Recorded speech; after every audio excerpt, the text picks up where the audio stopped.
नमस्कार। आज हम आपके सामने कोई प्रोग्राम लेकर नहीं आए हैं। ये एक संवाद है हमारे दर्शकों के साथ और एक सोच है जो हम आपके जहन तक पहुंचाना चाहते हैं। इस वक्त देश भ्रष्टाचार से जूझ रहा है। हर दिन नए खुलासे सुर्खियां बना रहे हैं और इन खुलासों को अलग अलग लोग अपने अपने स्वार्थ के लिए इस्तेमाल कर रहे हैं। हर तरफ हंगामा है, लेकिन अफसोस इस बात का है कि होता कुछ नहीं।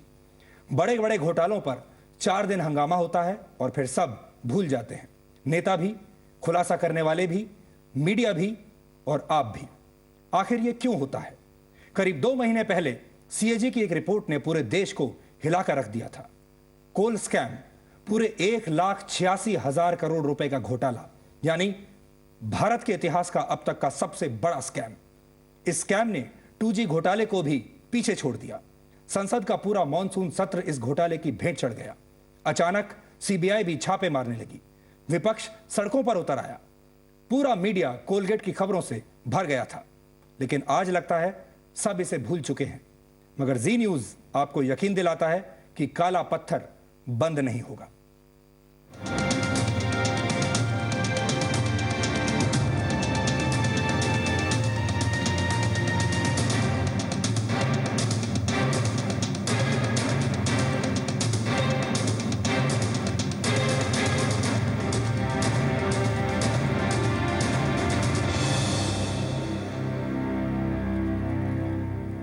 आपको याद होगा, कोल स्कैम के दौरान जी न्यूज ने सबसे बड़ी सीरीज की थी इस घोटाले पर, जिसका नाम रखा गया था काला पत्थर। और आज हम आपके सामने कुछ खुलासे करेंगे। मैं सुधीर चौधरी इस वक्त आपके सामने हूं और मेरे सहयोगी समीर आलूवालिया इस वक्त मेरे साथ हैं, क्योंकि आज हमारे पास आपको बताने के लिए बहुत कुछ है। आज हम आपको बताएंगे कि घोटालों से बचने के लिए बड़े बड़े उद्योगपति कैसे खबर रुकवाने के लिए किस तरह अपनी दौलत का इस्तेमाल करते हैं। आज से करीब 1.5 महीना पहले जी न्यूज ने कोयले के महाघोटाले की जड़ तक जाने की ठान ली थी और यह सब आपको याद होगा। और इसी के साथ शुरू हुई जी न्यूज की सबसे बड़ी इन्वेस्टिगेटिव सीरीज, जिसका नाम था काला पत्थर। लेकिन कैसे हुई, इसे दबाने की कोशिश आज आप खुद देखिए।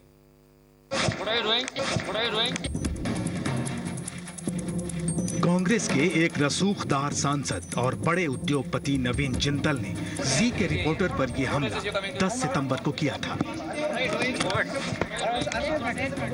पूरी दुनिया के टेलीविजन चैनल्स पर ये तस्वीरें सुर्खियां बनी। जी के रिपोर्टर को निशाना क्यों बनाया गया, ये देश जानता है।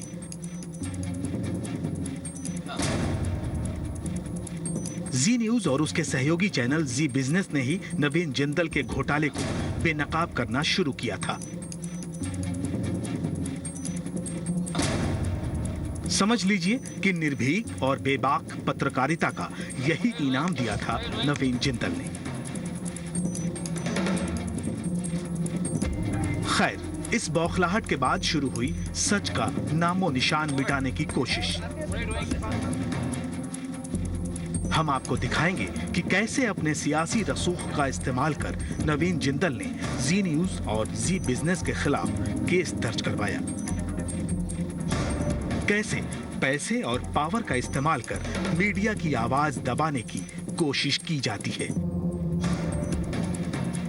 देश को यह जानना बेहद जरूरी है कि काले धंधे के खिलाफ आवाज उठाने वालों को कैसे खामोश करने की कोशिश करता है ये भ्रष्ट तंत्र। सच के सिपाहियों पर गोलियां बरसाई जाती हैं। झूठ और घोटाले को बेनकाब करने वालों को खरीदने की कोशिश की जाती है। आपके लिए यह जानना बेहद जरूरी है कि पैसे और पावर के दम पर हर वो तरीके आजमाए जाते हैं जिससे सच दब जाए। हजार झूठ बोले जाते हैं जिससे सच दब जाए। लेकिन जी न्यूज ने शपथ ली है सच सामने लाने की, और इसीलिए हम लेकर आए हैं ऑपरेशन मीडिया का सौदा, जिसमें खुलेगा भ्रष्ट तंत्र के काले कारनामों और मीडिया को खरीदने की कोशिश का पूरा कच्चा चिट्ठा।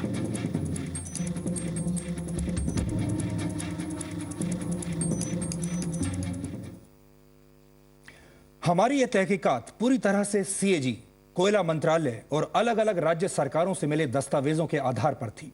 सब कुछ साफ साफ कागजों पर था। और इस इन्वेस्टिगेशन में जो सबसे बड़ा नाम सामने आया था वो था नवीन जिंदल का।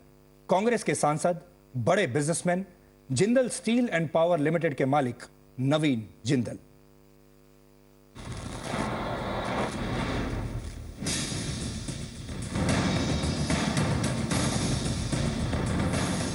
कोयले के खेल में मालामाल होने वालों को बेनकाब करती यही है सीएजी की रिपोर्ट।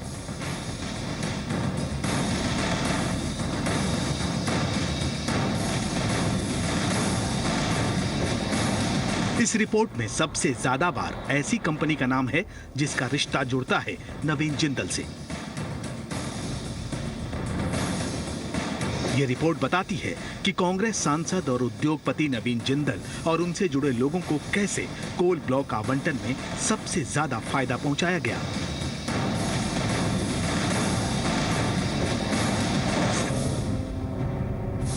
देश की जनता की गाढ़ी कमाई आखिर चंद लोगों की जेब में कैसे गई? क्या हैसियत है उनकी? क्यों महीने भर चलने वाले मॉनसून सत्र में सिर्फ 6 दिन ही काम हो पाया?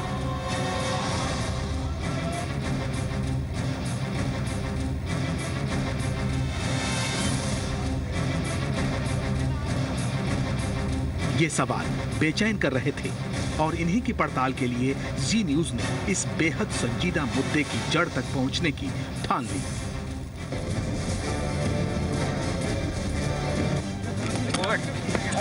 कांग्रेस सांसद नवीन जिंदल की कंपनियों पर मेहरबानी बरती गई। एक और कांग्रेसी सांसद का नाम सामने आया है। जिंदल ग्रुप की कंपनीज है, ये रायगढ़ में जो बिजली दे रही हैं वो 4 से 5 रुपए प्रति यूनिट। तो घोटाला ये है, ये आरोप। मैं गुजरात में हजारों एकड़ जमीन दिया है वो फैक्ट्री बनाने के लिए, उसकी कौन सी नीलामी की भाई? इन्होंने बेनामी कंपनियों को आवंटन किया, वो घोटाला।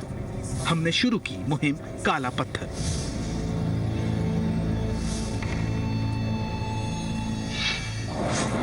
सात सितंबर 2012 जी न्यूज ने सीएजी और कोयला मंत्रालय की वेबसाइट के जरिए पहली बार देश को बताया कि नवीन जिंदल की कंपनियों को कोयले के नाम पर कितना बड़ा खजाना दिया गया। 8 सितंबर 2012 जी न्यूज के हाथ लगी थी उड़ीसा के मुख्यमंत्री नवीन पटनायक की एक सिफारिशी चिट्ठी। 22 जून साल 2002 की ये चिट्ठी तब की एनडीए सरकार में कोयला राज्य मंत्री रविशंकर प्रसाद को लिखी गई थी। चिट्ठी में नवीन पटनायक ने तत्कालीन कोयला राज्य मंत्री को लिखा था कि उड़ीसा में नवीन जिंदल की company Jindal steel and power limited को कोल ब्लॉक दे दिया जाए। यानी सिर्फ 3 दिन में ही नवीन जिंदल की कारगुजारियों से जुड़ी खबरें देश में सुर्खियां बन चुकी थी। जी न्यूज की खबर के बाद विपक्ष उन पर हमले बोल रहा था। देश का सबसे बड़ा कोल ब्लॉक इनको मिला है। उन्होंने ये भी बताया था कि छत्तीसगढ़ में ये सस्ता कोयला ले रहे हैं और महंगी बिजली बेच रहे हैं। और इस आदमी का गजब देखिए कि ये हरियाणा का छोटा सा इंडस्ट्रियलिस्ट था। तो ये जो पैसे वाले कारपोरेट जो आ रहे हैं पार्लियामेंट में, इसका ये सबसे बड़ा उदाहरण है ये आदमी कि ये आकर के यहाँ का क्या करते हैं। और आप देखिए कि एनडीए की सरकार में भी इनका पत्र आया और नवीन पटनायक जो है वो हमारे मित्र हैं, मैं उनके बारे में मेरा बहुत वो था, उन्होंने इनकी सिफारिश की और मुख्यमंत्री इन कारपोरेट्स के लोगों की ओर सिफारिश कर रहे भाई। लेकिन उस वक्त तक नवीन जिंदल खुद सामने नहीं आए थे। इसीलिए एक जिम्मेदार चैनल होने के नाते जी न्यूज नवीन जिंदल से उनका पक्ष जानना चाहता था। फिर आई 10 सितंबर की तारीख, जब नवीन जिंदल एक कार्यक्रम में शरीक होने दिल्ली के एक 5 स्टार होटल पहुंचने वाले थे। वहां जी न्यूज के रिपोर्टर ने उनसे बात करने की कोशिश की तो नवीन जिंदल भड़क गए।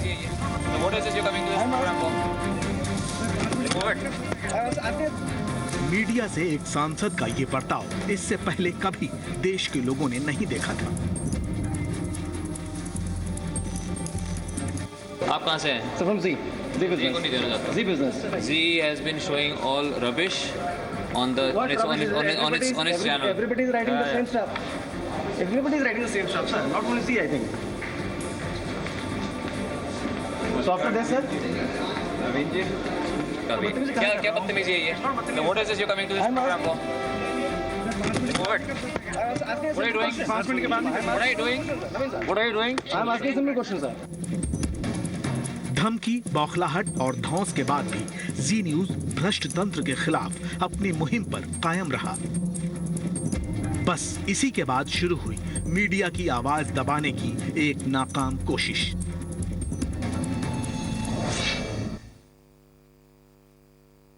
तो आपने देखा कि नवीन जिंदल को कितनी बुरी लगी जी न्यूज की यह पड़ताल, और उनकी लगातार हमसे यह शिकायत रही कि हम उनके पीछे पड़े हैं। लेकिन यहां पर हम यह भी बताना चाहेंगे कि सिर्फ जी न्यूज नहीं, बाकी तमाम मीडिया की भी उस वक्त उन पर नजर लगातार बनी हुई थी। मेरे हाथ में कुछ अखबार हैं जो मैं आपको दिखाना चाहता हूं। ये देखिए, उसी वक्त का एक ये अखबार जो बताता है नवीन जिंदल के बारे में कि कैसे उनकी जांच होनी चाहिए। नवीन जिंदल लगातार अखबार की सुर्खियों में बने हुए थे। एक और अखबार हम आपको दिखाते हैं। ये देखिए, एक और अखबार जो इस वक्त आप देख सकते हैं, इसमें भी नवीन जिंदल आपको सुर्खियों में नजर आएंगे। एक और बड़ा अखबार देखिए जो इस वक्त मेरे हाथ में है, इसमें भी नवीन जिंदल आपको सुर्खियों में पहले पन्ने पर नजर आएंगे। ये तमाम खबरें नवीन जिंदल के बारे में छपी। ये तमाम खबरें ये कह रही थी कि सवाल ये उठ रहा था कि नवीन जिंदल का, जिंदल की कंपनियों का अगर टोटल कोल एलोकेशन हम देखें आज तक का, उसमें से 1/5 शेयर अकेले एक आदमी को गया, यानी 5 में से 1 हिस्सा सिर्फ एक कंपनी को गया। और सवाल ये उठाए जा रहे थे कि आखिरकार एक ही आदमी को, एक ही कंपनी को इतना बड़ा फेवर कैसे किया गया। डराने धमकाने से जब नवीन जिंदल की दाल नहीं गली तो उन्होंने दूसरा रास्ता पकड़ा, और वो रास्ता ज्यादा आसान था। वो रास्ता था दौलत का रास्ता। जी न्यूज के संपादकों को रुपए की चमक दिखाने की कोशिशें शुरू हुई। जी बिजनेस के संपादक समीर आलूवालिया को नवीन जिंदल की कंपनी की तरफ से उसी दिन यानी 10 तारीख को एक फोन आया। याद रखिए 10 तारीख वही तारीख है, 10 सितंबर, जिस दिन नवीन जिंदल ने जी न्यूज के रिपोर्टर को थप्पड़ मारने की कोशिश की थी। समीर हमारे साथ हैं और समीर से हम उनकी कहानी सुनना चाहेंगे। समीर, 10 तारीख को क्या हुआ? सुधीर, 10 तारीख को लगभग सुबह के 12, साढ़े 12 बजे दोपहर के नवीन जिंदल के जो रिपोर्ट करते हैं उनके सीनियर वाइस प्रेसिडेंट रवि मुथरेजा, उनका मुझे फ़ोन आया। उन्होंने बोला कि जो आप नवीन जिंदल ने हमारे जो रिपोर्टर पर को हमला किया है उसको प्लीज़ उस तस्वीरों को मत दिखाइए अपने चैनल में। मैंने बोला हम नहीं करेंगे, बिकॉज हमारे काला पत्थर सीरीज़ का एक इन्वेस्टिगेशन है। हमारे रिपोर्टर ने अपनी तरफ से कोशिश की थी कि वो Jindal steel and power limited का वर्जन सीधा नवीन जिंदल से ले लें, बट उसने मुझे, फिर मैंने फ़ोन रख दिया। उसके दिन भर उसके 4-5 फ़ोन आए, उसने मुझे मिलने को कहा। मैंने बोला मैं मिल नहीं सकता आपको क्योंकि मैं बहुत बिजी हूँ। पर हालांकि मुझसे उनसे जो ये रवि मुथरेजा हैं, इनको मैं 8-10 साल से प्रोफेशनली जानता हूँ, तो उन्होंने बहुत विनती की मैं जिंदल स्टील एंड पावर में नया आया हूँ, प्लीज़ मुझे मिल लीजिए। फिर मैंने बोला मैं घर जाते हुए शाम को आपको मिल सकता हूँ। रात को जब हम मिले, मेरे घर के सामने कॉफ़ी शॉप में मिले हम, उन्होंने मुझसे मिले और मुझे बोला कितने पैसे चाहिए तुम्हें समीर इस खबर को रोकने के लिए, तुम मेरे साथ सौदा कर लो, नवीन जिंदल कितने भी पैसे खर्चने को तैयार है, बट तुम इस खबरों को रोक दो। मैंने एकदम से गुस्सा किया, मना कर दिया। मैंने बोला जी न्यूज़ का कोई भी आदमी ये काम कभी नहीं करता, हम पैसों से नहीं बिकते, ये हमारी सीरीज जारी रहेगी। इस पर नवीन जिंदल के जो आदमी रवि मुथरेजा हैं जो उसको रिपोर्ट करते हैं, वो थोड़े नाराज हो गए। उन्होंने बोला कि चलो ऐसा कुछ नहीं करते, हम आपके चैनल के साथ कुछ एक एडवर्टाइजिंग सौदा कर लेते हैं। तो मैंने तो क्लियर कर दिया, हम तो संपादक हैं अपने चैनल के, हम एडवर्टाइजिंग नहीं देखते। और फिर भी पीछे पड़े रहे कि एक बड़ा एडवर्टाइजिंग सौदा कर लेते हैं आपके चैनल के साथ, बड़ी खबरें किसी तरह रुक जाए। जब मेरे को वो पैसों से नहीं खरीद सके तो वो चैनल को पैसों से खरीदने की कोशिश करने लगे। जी, यहां पर यह बताना जरूरी है कि समीर विज्ञापनों का काम नहीं देखते। समीर का जो काम है वो चैनल पर ऐड लाने का नहीं है। अपनी इस इन्वेस्टिगेटिव स्टोरी पर जी न्यूज लगातार नवीन जिंदल का पक्ष लेना चाह रहा था, लेकिन वो इसके लिए तैयार नहीं थे। आखिरकार एक प्रोग्राम में जी के एक रिपोर्टर को नवीन जिंदल मिल गए और वो तारीख भी 10 सितंबर ही थी।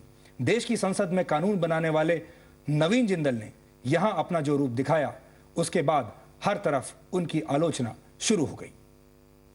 तो जो उनका व्यवहार था वो ठीक नहीं है, वो उनके हित में नहीं है। उनको प्रेस कॉन्फ्रेंस करके सब चीज़ें बताना चाहिए कि उनका क्या पक्ष है। मान लो किसी बात से गड़बड़ होती है और वो सही नहीं है तो हमको सफाई देने का हक है। तो जिंदल को भी सफाई देने का हक है, मीडिया से लड़ने का हक नहीं है या नाराज होने का हक नहीं है। अगर ऐसी कोई घटना हुई है, मुझे उसके बारे में जानकारी नहीं है, पर मैं फिर दोहराता हूं कि अगर ऐसी कोई घटना हुई है तो मैं माफी मांगता हूं। आपकी रिपोर्टर पर या कैमरा पर्सन पर जो उन्होंने अटैक किया, ये तो बहुत शर्मनाक बात है। इसका मतलब ये है कि जब आपके पास जवाब नहीं है तो आप हाथापाई पर उतारू हो जाएंगे। ये तो बहुत ही गलत है और एक मंत्री की तरफ से इस प्रकार करना ये तो आपत्तिजनक है और उनको तो सार्वजनिक रूप पर देश से और जी की रिपोर्टर से माफ़ी मांगना चाहिए। हमारा सबसे बड़ा सवाल यह है कि अचानक से कोल स्कैम पर खबरें आनी रुक क्यों गई? कोई भी कोलगेट के बारे में आज बात क्यों नहीं कर रहा है? अचानक से इतनी चुप्पी कैसे हो गई? लेकिन इसी बीच कोयला मंत्री श्री प्रकाश जायसवाल ने अपनी चुप्पी तोड़ी है और वो कहते हैं कि आईएमजी ने जितने भी कोल ब्लॉक रद्द करने की सिफारिश की उन पर कार्रवाई हो रही है। उसके बाद भी कोई शिकायत हो तो वो सुनी जाएगी। आपको अच्छी तरह मालूम है कि आईएमजी ने केस टू केस बेसिस पे हर एक केस को रिव्यू किया है और जिसमें उसने ये महसूस किया है कि इन्होंने बहुत कम माइलस्टोन कंप्लीट किए हैं, उनकी रिकमेंडेशन उसने डीएलोकेशन की है, कुछ एक की बैंक गारंटी डिडक्ट करने की रिकमेंडेशन की है। ये सारे के सारे केसेस को मैंने अपने लेवल पर एक्सेप्ट कर लिया है और लॉ में हमने भेजा है कि लॉ इसको रिव्यू करके बताए कि किस तरीके से बैंक गारंटी डिडक्शन होना चाहिए, किस तरह से डीएलोकेशन होना चाहिए। जैसे ही लॉ से फाइल आ जाएगी वैसे ही एक्शन लेना शुरू हो जाएगा। आपका ये कहना कि साहब बहुत से लोगों को ऐसे छोड़ दिया गया है, मैं नहीं समझता हूँ कि इतनी हाई लेवल कमेटी के डिसीजन के बाद कोई इस तरीके की गुंजाइश बची है। लेकिन अगर आपके पास कोई कंप्लेंट हो स्पेसिफिक तो आप हमें बताएं, हम आईएमजी को रेफर करेंगे। तो आपने देखा कि कोयला मंत्री अब भी आश्वासन दे रहे हैं कि किसी को भी बख्शा नहीं जाएगा, चाहे छोटी कंपनी हो या बड़ी कंपनी हो, और हम उन पर विश्वास करते हैं। आज थोड़ी ही देर में हम एक और बड़ा खुलासा आपके सामने करने वाले हैं। हम आपको मिलवाएंगे एक ऐसे शख्स से जिसने नवीन जिंदल के भ्रष्ट तंत्र से लोहा लेने की हिम्मत की। उस पर गोलियां बरसाई गई, उसकी आवाज दबाने की हर कोशिश की गई, लेकिन मौत के मुंह पर पहुंचने के बाद भी वो शख्स आज सच के साथ खड़ा हुआ है। कुछ ऐसी ही कोशिश नवीन जिंदल जी न्यूज के साथ भी करने की कोशिश कर रहे हैं। रायगढ़ का केस है। हम आपको बता रहे थे कि कैसे जिंदल की कंपनियों के जो अधिकारी थे वो लगातार समीर अहलूवालिया के संपर्क में आने लगे। ये हमारे लिए एक बहुत बड़ा मौका था जब उन्होंने विज्ञापन का ऑफर दिया। मीडिया के सौदेबाजों को बेनकाब करने का इससे अच्छा मौका और कोई नहीं हो सकता था। नवीन जिंदल अपनी दौलत के दम पर हमें खरीदने चले थे और हम ठान चुके थे कि दौलत का ये काला खेल हमेशा के लिए खत्म कर देंगे और इसे उजागर भी कर देंगे, जिसे बार बार मीडिया पर तोहमत लगती रहती है। इस बात को लेकर मीडिया की जुबान पर ताले लगा दिए जाते हैं और पूरा देश भ्रष्टाचार में डूबे लोगों को अक्सर भूल जाता है और मीडिया भी खामोश हो जाता है। समीर, सुधीर, तुम्हें दोबारा मैं बता दूं, जैसे 10 तारीख को जो मेरी मीटिंग हुई थी रवि मुथरेजा के साथ, जो नवीन जिंदल को ही डायरेक्ट रिपोर्ट करते हैं, उन्होंने जब मुझे पैसे देने की बात की और चैनल पे विज्ञापन देने की बात की, जब मैंने ये दोनों बातें उनसे साफ मना कर दी, तब उन्होंने 11 तारीख को दोबारा मुझे सुबह फ़ोन करा कि वो मिलना चाहते हैं। मैंने बस उनको एक ही बोला कि हम आपकी स्टोरी का वर्जन ले सकते हैं, अपना वर्जन भेजिए, हम वो चला देंगे आपका वर्जन। उसी के बाद मैं आपसे मिला, सुधीर, आपको याद होगा 11 तारीख को, और फिर हमने इस ऑपरेशन का प्लान बनाया। जी, और हम आपको बता दें उसी दिन हमने सोचा कि हम ऑपरेशन मीडिया का सौदा आज से शुरू कर रहे हैं, जो अब तक जारी है। ऑपरेशन मीडिया का सौदा, हमें इस बात का सबूत चाहिए था कि नवीन जिंदल किस तरह से अपनी खबरें रुकवाने के लिए करोड़ों के विज्ञापनों का लालच दे रहे हैं। नवीन जिंदल की कंपनी के अफसरों की जिद के बाद हमारे सहयोगी समीर अहलूवालिया उनसे मिलने उनकी बताई हुई जगह पर एक बार फिर से गए। नवीन जिंदल 1-2 करोड़ नहीं, पूरे 100 करोड़ रुपए देने को तैयार थे। अपनी खबर रुकवाने के बदले वो 4-5 साल तक जी न्यूज के साथ विज्ञापनों का कॉन्ट्रैक्ट करने के लिए भी तैयार हो गए।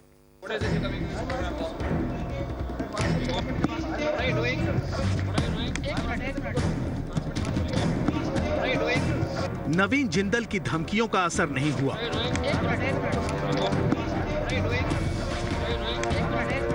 खबर न दिखाने के लिए पैसे ऑफर किए गए, वो भी बेअसर रहा।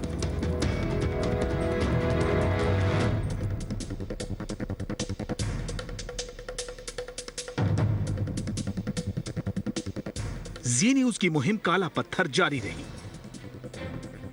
नवीन जिंदल की कारगुजारियां देश भर की मीडिया में सुर्खियां बनने लगी, चौतरफा हमले होने लगे। तभी एक दिन जी बिजनेस के एडिटर और बिजनेस हेड समीर अहलूवालिया के पास नवीन जिंदल के दफ्तर से फोन आया। मिलने का वक्त मांगा गया।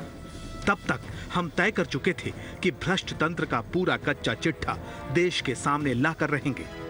हमने नवीन जिंदल की कंपनी के अधिकारियों से मुलाकात की। इस मुलाकात में भी हमें खरीदने की कोशिश की गई। कहा गया कि खबर न दिखाने के लिए हम सौदेबाजी कर लें।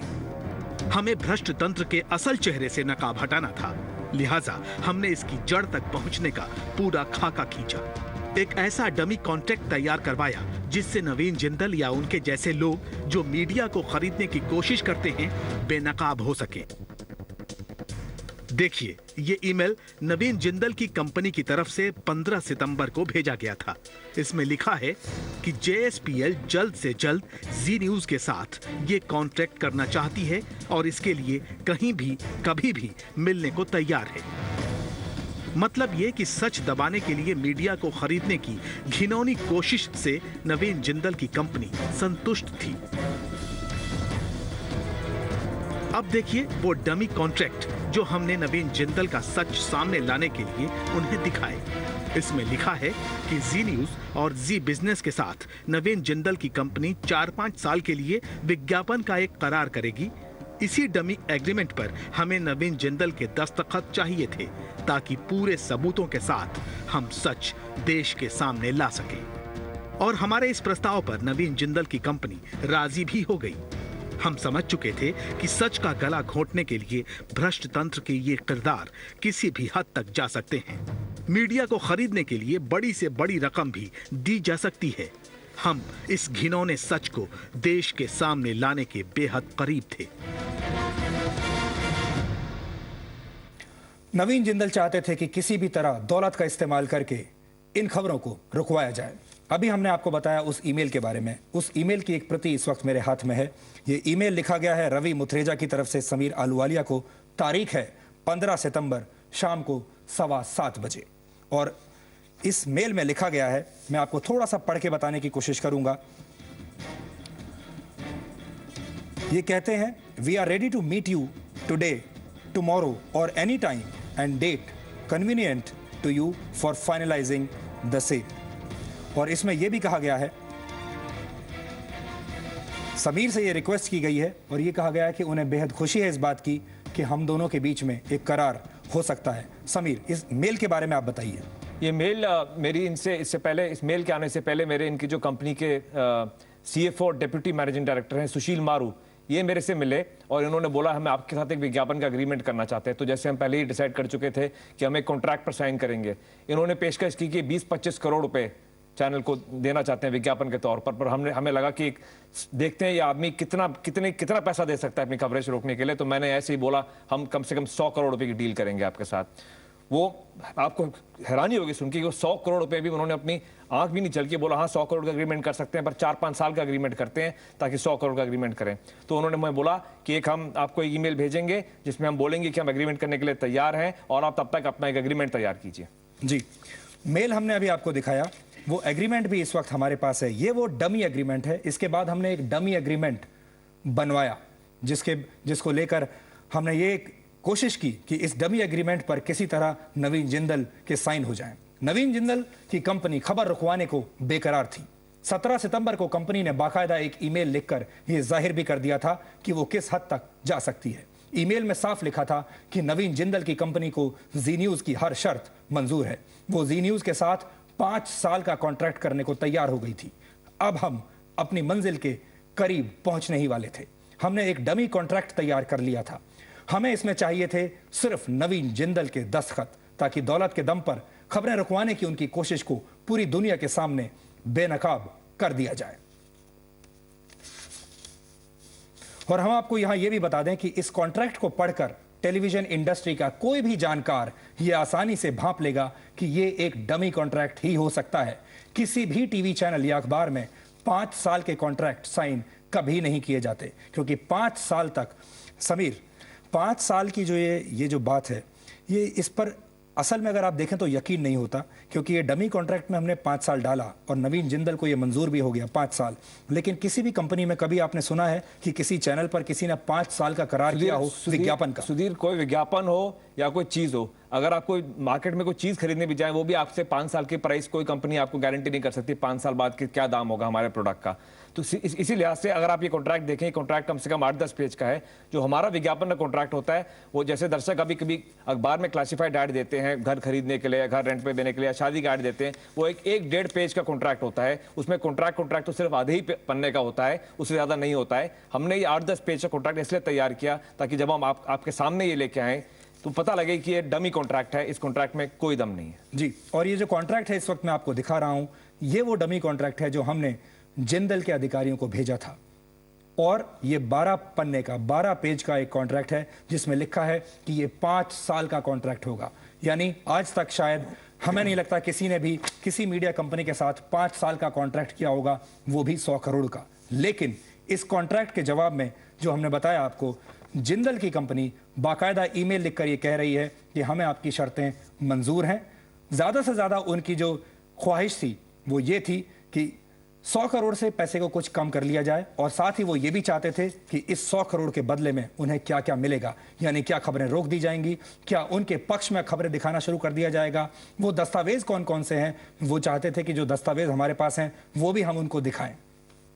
इससे पहले कि पूरा मिशन अपने अंजाम तक पहुंचता, क्योंकि अंजाम हमारा था इस कॉन्ट्रैक्ट पर नवीन जिंदल के दस्तखत, और जिस दिन वो दस्तखत हो जाते उसी दिन ये कॉन्ट्रैक्ट यानी आप सब तक पहुंच जाता। उसी दिन जी न्यूज़ पर इस कॉन्ट्रैक्ट का खुलासा होता और हम आपको बताते कि कैसे इतनी बड़ी कंपनी काला पत्थर को रोकने के लिए 100 करोड़ रुपए तक खर्च करने के लिए तैयार है। नवीन जिंदल के लोगों को कहीं से इससे पहले ही इसकी भनक लग गई और उन्होंने अपने इस ऑफर को यहीं पर रोक दिया और दिल्ली पुलिस में एक झूठी एफआईआर दर्ज करवा दी, जिसमें उल्टा हम पर ही यह आरोप लगाया गया कि हम उनसे पैसा वसूलने की कोशिश कर रहे हैं। यहां पर सबसे बड़ा सवाल यह है कि कोल स्कैम में, कोलगेट में सबसे बड़ा आरोप नवीन जिंदल पर लग रहा है, हम पर नहीं। कोल स्कैम के सबसे बड़े बेनिफिशियरी वो हैं, हम नहीं।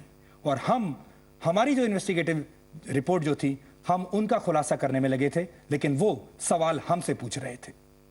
न सिर्फ नवीन जिंदल बल्कि काला पत्थर के इस खेल में दूसरी कंपनियों के नामों का भी जिक्र लगातार हम करते रहे। ऐसा नहीं है कि हमने सिर्फ नवीन जिंदल को अपना निशाना बनाया, और बहुत तमाम ऐसी कंपनियां थीं जिनके बारे में सबसे पहले जी न्यूज़ ने आपको बताया था, जी न्यूज़ ने खुलासा किया था, जिन्होंने फर्जीवाड़े किए थे या दूसरी अनियमितताएं की थी, और उसके दम पर इन सब कंपनियों को कोल ब्लॉक्स दिए गए थे। मसलन मनोज जायसवाल का जुगाड़ तंत्र, झारखंड के मुख्यमंत्री अर्जुन मुंडा और मनोज जायसवाल के बीच सांठगांठ, सुबोधकांत सहाय, राजेंद्र डाडा और विजय डाडा के कारनामे, इन सब पर हमने लगातार आपको खबरें दिखाई थी। और इसी बीच जी न्यूज़ की खबर का पहला असर दिखा। आईएमजी ने कुछ कोल ब्लॉक्स रद्द करने की सिफारिश कर दी।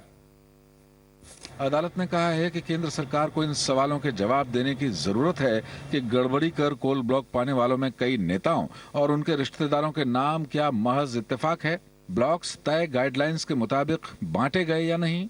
कोर्ट ने सरकार से यह भी पूछा है कि 2004 की नीति क्यों नहीं अपनाई गई, जिसमें नीलामी का प्रावधान था। सुप्रीम कोर्ट ने केंद्र की ये दलील भी खारिज कर दी कि जब सीएजी रिपोर्ट की जांच पीएसी कर रही है तो अदालत को इसमें दखल नहीं देना चाहिए। अदालत ने टिप्पणी की कि सीएजी संवैधानिक संस्था है, ऐसे में उसकी रिपोर्ट पर यकीन करने में कोई बुराई नहीं है। ये सब आज ये दिखाता है कि आज जो बड़े बड़े बिजनेसमैन हैं और सरकार के मुलाजिम, उनमें ऐसी सांठगांठ हो गई है कि कई तो जैसे गडकरी और नवीन जिंदल जैसे लोग जो पॉलिटिक्स में भी हैं और जो बिज़नेस भी चला रहे हैं वो हो गए हैं, और जो नहीं भी हैं उनकी ऐसी आज सांठगांठ है कि ये लोग बस एक दूसरे को फ़ायदा पहुंचाने के लिए कि उनसे घूस लेते हैं और उनका काम करते हैं, उनके फ़ायदे का काम करते हैं, चाहे राष्ट्रीय संपत्ति को, राष्ट्रहित को कितना ही नुकसान होता चला जाए। और इसी तरह से पूरे देश को आज बिल्कुल खुलेआम लूटा जा रहा है, जगह जगह, बार बार, हर जगह हम लोग ये देख रहे हैं।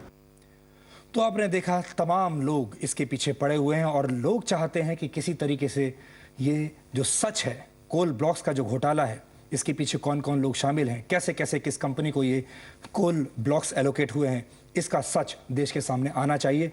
हम आपको एक बार फिर से बताएंगे कि ये जो स्कैम है 1,86,000 करोड़ का स्कैम है। और आजकल आप देख रहे होंगे स्कैम्स की बात होती है, लेकिन छोटे छोटे स्कैम्स की बात करके इतने बड़े स्कैम से ध्यान हटाने की कोशिश की जा रही है। छोटा सा ब्रेक हम यहां पर लेंगे, लेकिन ब्रेक से पहले हम आपको यह बताना चाहते हैं कि नवीन जिंदल ने हम पर जो आरोप लगाए हैं कि हम उनसे पैसा लेने की कोशिश कर रहे थे, ऐसा नहीं है कि ऐसा आरोप नवीन जिंदल ने पहली बार लगाया हो। हम आपको छत्तीसगढ़ में रायगढ़ लेकर चलेंगे और एक आरटीआई एक्टिविस्ट से आपकी मुलाकात करवाएंगे। इस आरटीआई एक्टिविस्ट का नाम है रमेश अग्रवाल। इन्होंने भी जी न्यूज की तरह नवीन जिंदल से टक्कर लेने की कोशिश की थी और लगातार उनके काले कारनामों का सच लोगों तक पहुंचाने की कोशिश की थी। नवीन जिंदल ने इन पर 5 करोड़ के एक्सटॉर्शन का मुकदमा दायर किया और साथ ही डेफेमेशन का मुकदमा भी दायर किया। 2 महीने इनको जेल में बिताने पड़े और उसके बाद सुप्रीम कोर्ट से जब इनको बेल मिली, उसके बाद नवीन जिंदल की कंपनी की तरफ से इन पर जानलेवा हमला हुआ। इनकी जान तो बच गई, लेकिन अब तक ये अपने बिस्तर से नहीं उठ पाए हैं। रमेश अग्रवाल से हम बात करेंगे।